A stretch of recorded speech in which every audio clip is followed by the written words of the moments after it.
मेरी तरफ ध्यान देंगे। सबसे पहली संधि करौली राज्य के साथ, डेट ध्यान रखनी है, नवंबर के महीने में 9 नवंबर 1817 को करौली महाराजा हरबख्शपाल सिंह राज मुक्त रियासत और कंपनी को जरूरत हो उस समय सेना प्रोवाइड करा दी जाए। कॉपी बंद कर लीजिए मैडम, बंद कर लीजिए, आप सब कॉपी बंद कर लीजिए। मुझे कॉपी खुली नहीं दिखनी चाहिए, आपका माइंड मेरी तरफ अलर्ट रहना चाहिए। हाँ, दूसरी रियासत टोंक रियासत 15 नवंबर 1817 को सहायक संधि। अमीर खां पिंडारी को पिंडारियों का नेता चुना। करीम खां पिंडारी, वसील मोहम्मद पिंडारी, चीतू पिंडारी और अमीर खां पिंडारी, चार में से एक को प्रमुख चुना, अमीर खां पिंडारी। शर्त रखी गई खिराज मुक्त रखेंगे, लेकिन मराठों तथा अन्य पिंडारियों के दमन में सहायता करेगा कौन? अमीर खां पिंडारी। तीसरी रियासत कोटा रियासत 26 दिसंबर 1817 को सहायक संधि। कोटा के राजा उमेद सिंह जी थे, उमेद सिंह जी के साथ सहायक संधि करने के लिए चार्ल्स मेटकोप आए और उमेद सिंह ने अपना प्रतिनिधि झाला जालिम सिंह को संधि करने के लिए भेजा। झाला जालिम सिंह जी के साथ संधि हुई, खिराज रखा गया 2,44,700 रुपये, मूल राजस्व में से 19,997 रुपये जो कि 7 कोटड़ियों का था, 25,000 रुपये शाहबाद उच्च भूमि का रखा गया। सहायक संधि हुई, संधि के बाद में मदन सिंह झाला और माधो सिंह झाला दोनों आकर झाला जालिम सिंह के पास रोते हैं कि हमारा क्या होगा, आप तो इतने 60 सालों से तक इस कोटा राजा के यहाँ सेवा किए, इसका परिणाम क्या मिलेगा?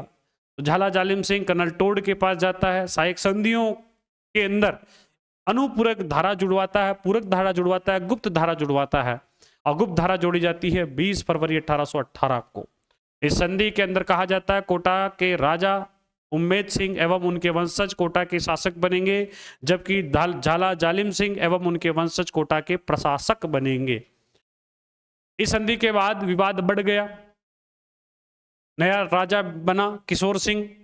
किशोर सिंह ने कहा कि मैं तुम्हें नहीं मानूंगा, तुम्हें दीवान घोषित नहीं करूंगा, तुम्हारे वंशजों को नहीं मानूंगा। विवाद ज्यादा बढ़ गया। 1 अक्टूबर 1821 को मांगरोल बारा का युद्ध हुआ। बारा के इस युद्ध में किशोर सिंह द्वितीय तथा झाला जालिम सिंह के मध्य युद्ध होता है। झाला जालिम सिंह की सेना विजयी हो जाती है। किशोर सिंह यहाँ से भागकर नाथद्वारा चले जाते हैं। किशोर सिंह जब नाथद्वारा चले जाते हैं तो पीछे से झाला जालिम सिंह अपनी उसी दीवान की गद्दी पर जाकर बैठता है, राजा की जगह राजा की खड़ा हुई या उसकी चप्पल ले जाकर रखता है और फिर अपने ही बच्चों को डांटते फटकारते हुए वापस नाथद्वारा लेकर जाता है, राजा से क्षमा मांगता है और सहसम्मान राजा को उसकी कुर्सी पर लाकर बिठाता है। और ऐसा करने से राजा प्रसन्न होते हैं। राजा प्रसन्न होने के बाद झाला जालिम सिंह की मृत्यु 1824 में होने के बाद भी माधो सिंह झाला वहां प्रशासक बनता है, दीवान बनता है। 1824 से 1833 तक माधो सिंह झाला, फिर 34 के अंदर बनता है मदन सिंह झाला। मदन सिंह झाला कुछ समय तक रहता है और फिर 37 में कहता है नई रियासत बनाऊंगा।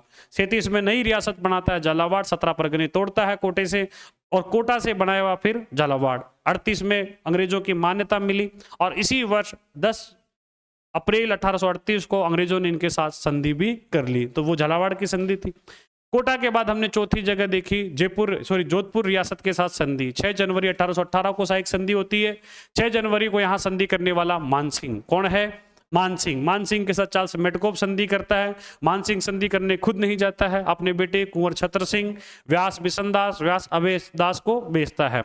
ये दोनों संधि करने चार्ल्स मेटकोप के पास जाते हैं। 1,08,000 रुपये वार्षिक खिराज और 1500 घुड़सवार के लिए बोला जाता है। 1500 घुड़सवारों की जरूरत कभी कंपनी को हुई नहीं, तो ऐसी स्थिति में जोधपुर लीजन का गठन 1835 में किया गया। जोधपुर राज्य के वार्षिक खर्च 1,15,000 रुपये पर किया गया। तो ये जोधपुर लीजन का गठन एरिनपुरा पाली के। 5वां उदयपुर रियासत या मेवाड़ रियासत के साथ संधि 13 जनवरी 1818 को सहायक संधि होती है, जिसकी पुष्टि 22 जनवरी को होती है। ये सहायक संधि मेवाड़ के महाराणा भीम सिंह की ओर से ठाकुर अजीत सिंह जाकर करते हैं। चार्ल्स मेटकोप संधि करते हैं। प्रथम वर्ष के लिए रखा जाता है शर्त कि 1/4 कुल रेवेन्यू का या राजस्व का 1/4 पहले 5 वर्षों के लिए होगा और उसको बढ़ाकर 3/8 कर दिया जाएगा। ये ध्यान रखना। और इसी में मेवाड़ के महाराणा को कहा गया कि वह भीलों तथा लुटेरी अन्य जनजातियों को अपने राज्य में आश्रय नहीं देंगे। छठी जो सहायक संधि की गई थी इसके बाद बूंदी राज्य के साथ। बूंदी राज्य के साथ इंपॉर्टेंट शर्त है, बूंदी के राजा थे विष्णु सिंह। कौन है? विष्णु सिंह। विष्णु सिंह के साथ संधि की जाती है, 80,000 रुपये वार्षिक खराज रखा जाता है। विष्णु सिंह के बाद यहाँ से 7वें नंबर पर जो सहायक संधि की जाती है वो है बीकानेर राज्य के साथ। बीकानेर राज्य के साथ सहायक संधि 21 मार्च 1818 को की जाती है। बीकानेर राजा सूरत सिंह खुद नहीं जाते हैं, खुद सूरत सिंह अपना एक प्रतिनिधि काशीनाथ ओझा को यहाँ से दिल्ली भेजते हैं चार्ल्स मेडकॉफ के पास। राजस्थान में एकमात्र रियासत जिसकी संधि राज्य से बाहर हुई है वो है बीकानेर रियासत। बीकानेर रियासत के राजा सूरत सिंह चार्ल्स मेडकॉफ के पास अपना प्रतिनिधि काशीनाथ ओझा को भेजते हैं। बीकानेर को खिराज मुक्त रखा जाता है, लेकिन शर्त यह डाली जाती है कि वह बीकानेर रियासत का राजा अपनी यहाँ से निकलने वाले काबुल खुरासान मार्ग को व्यवस्थित करवाएगा, निर्माण उसका करवाएगा। बीकानेर के बाद किशनगढ़ रियासत 7 अप्रैल 1818 को सहायक संधि करते हैं। किशनगढ़ खिराज मुक्त। किशनगढ़ का राजा कल्याण सिंह चार्ल्स मेडकॉफ के साथ सहायक संधि। 8वीं हो गई। 8वीं के बाद 9वें नंबर पर किशनगढ़ के बाद जिस स्थान आता है जयपुर रियासत का। जयपुर रियासत ने सहायक संधि की 2 अप्रैल और 15 अप्रैल को पुष्टि। जयपुर रियासत के साथ सहायक संधि जयपुर के राजा जगत सिंह के साथ सहायक संधि होती है। चार्ल्स मेडकॉफ सहायक संधि करता है। यहाँ जो व्यक्ति आता है सहायक संधि करने, चार्ल्स मेडकॉफ। संधि में शर्त रखी जाती है, पहले वर्ष कोई खिराज नहीं, द्वितीय वर्ष से 4 लाख, तृतीय वर्ष से 5 लाख, उसके बाद ये लगातार बढ़ती जाएगी, छठे वर्ष तक 8 लाख रुपए हो जाएंगे और नियमित 8 लाख रुपए रहेंगे। उसमें एक शर्त ये भी जोड़ी जाती है कि समय काल अंतराल में इसको कम या ज्यादा किया जा सकेगा। उसके बाद सहायक संधि की जाती है जैसलमेर राज्य के साथ। जैसलमेर राज्य के साथ जो संधि की शर्त रखी जाती है 22 दिसंबर 1818 को, जिसकी पुष्टि की जाती है 2 जनवरी 1819 को। जैसलमेर के राजा मूलराज भाटी, क्या नाम है? मूलराज भाटी। मूलराज भाटी के साथ संधि की जाती है। मूलराज भाटी जो कि अपने दीवानों से, अपने जागीरदारों से परेशान था, उसने सहायक संधि की और सहायक संधि करने आया चार्ल्स मेडकॉफ। खिराज मुक्त रखी गई जैसलमेर रियासत। उसके बाद 3 रियासत एक साथ आपको ध्यान रखनी है जहां सहायक संधि करने चार्ल्स मेडकॉफ के स्थान पर आता है जॉन मेलकम। कौन आता है? John Malcolm. मेलकम 3 रियासतों में एक साथ। प्रतापगढ़ ध्यान रखना है, डूंगरपुर ध्यान रखना और बांसवाड़ा ध्यान रखना। प्रतापगढ़ का राजा सामंत सिंह, डूंगरपुर का राजा आपको ध्यान रखना जसवंत सिंह, और बांसवाड़ा का राजा आप लोगों को ध्यान रखना है उदय सिंह या उम्मेद सिंह। क्या नाम है? उम्मेद सिंह। तीनों रियासतों के साथ सहायक संधि होती है।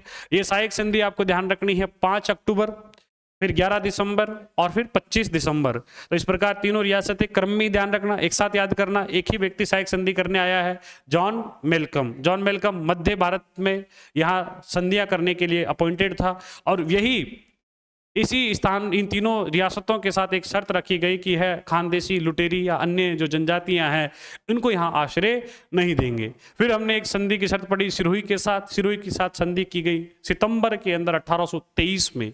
1823 में सितंबर में जब सहायक संधि हुई तो उस समय वहां का राजा शिवदान सिंह था। अंग्रेजों ने सहायक संधि इसलिए नहीं की कि वह उसको मारवाड़ राज्य का पार्ट या अंग समझते थे, और शिवदान सिंह से साथ संधि की। संधि करने के लिए यहाँ चार्ल्स मेडकॉफ आए। संधि में शर्त रखी गई जब तक सिरोही के राजा शिवदान सिंह का बड़ा भाई उदयभान सिंह जीवित है तब तक ही शिवदान सिंह शासक माने जाएंगे। उसके बाद उदयभान सिंह के बेटे को शासक बना दिया जाएगा। इसके बाद दूसरी शर्त ये रखी गई कि मैं यहाँ सिरोही में एक कंपनी की ओर से एक सैन्य टुकड़ी रखी जाएगी जिसका खर्च या वहन कंपनी द्वारा खुद किया जाए, या कंपनी के इस टुकड़ी का खर्च सिरोही राज्य के द्वारा किया जाएगा। इसी टुकड़ी पर एक अधिकारी होगा जो कि राज्य संचालन में मदद करेगा। फिर हमने लास्ट एक शर्त पड़ी कोटा राज्य के, ये झालावाड़ राज्य के साथ। तो झालावाड़ राज्य के साथ 10 अप्रैल 1838 को शर्त है, संधि है, और उसके अंदर मेन आपको ध्यान रखना यहाँ जो संधि करने आता है वो मिस्टर जॉन लुडलो। संधि के क्या परिणाम हुए? देसी राजा विलासिता की ओर अग्रसर हो गए, सामंती व्यवस्था चरमरा गई, और इन पॉलिटिकल एजेंटों ने कठोरता से लगान की वसूली की, जिससे शासक वर्ग और अंग्रेजों के प्रति जनता में असंतोष उत्पन्न हुआ। राज्य की आर्थिक व्यवस्था बदहाल हो गई। इसके अलावा 1-2 प्रभाव ये ध्यान रखने हैं, नमक समझौता ये भी इसी के परिणाम स्वरूप है, और एक आपको ध्यान रखना है शिक्षा की व्यवस्था, जिसके अंदर जयपुर के अंदर देखो तो noble school, Walter school Bikaner के अंदर, मयो कॉलेज अजमेर के अंदर, लिथो प्रेस ब्यावर के अंदर, तो ये व्यवस्था भी ध्यान रखनी है। और लास्ट 1869 में हुआ नमक समझौता, जो कि 2 राजा जयपुर का और जोधपुर का राजा, तो जयपुर का राम सिंह और जोधपुर का तख्त सिंह, इन दोनों के साथ में कंपनी समझौता करती है।